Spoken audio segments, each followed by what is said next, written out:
করেছেন। 30 বছর মহিলা বেপর্দা, 40 বছর মহিলা বেপর্দা, প্রতিদিন মহিলার আওয়াজ পরপুরুষ শুনে, পরপুরুষ শুনে।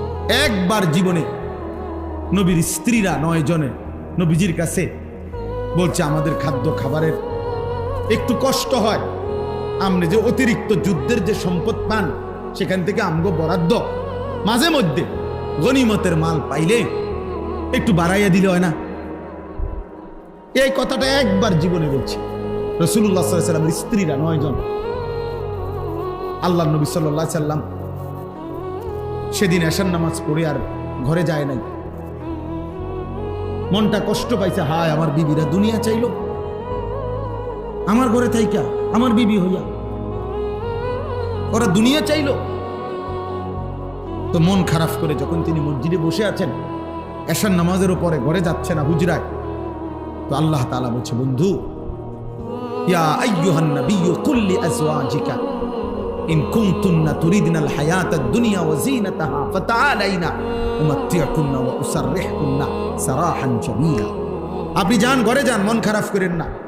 আপনার বিবিদেরকে গিয়ে বলেন, হে বিবিরা, যদি তোমরা দুনিয়া চাও, সম্পদ চাও, তো যা লাগবে, যা কিছু ফার্নিচার, আসবাব, গহনা, কসমেটিক্স যা লাগবে বলো, আমি সব তোমাদেরকে দিয়ে দেব, এক শর্তে, শুধু আমি রাসূলের স্ত্রী, এটা ছেড়ে দিতে হবে। বুঝেন নাই? মুহাম্মদের স্ত্রী থাকতে পারবা না, আমার থেকে তালাক নিয়ে নিতে হবে, এরপরে যা বলো সব দেবো, সব দেবো। وإن كنتن تريدن الله ورسوله والدار الآخرة فإن الله أعد للمحسنات منكن أجرا عظيما।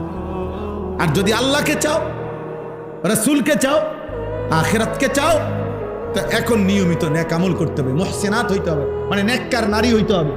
তাহলে আমি আল্লাহ ওয়াদা দিলাম, সর্বশ্রেষ্ঠ বিনিময় জান্নাত দিয়ে দেব।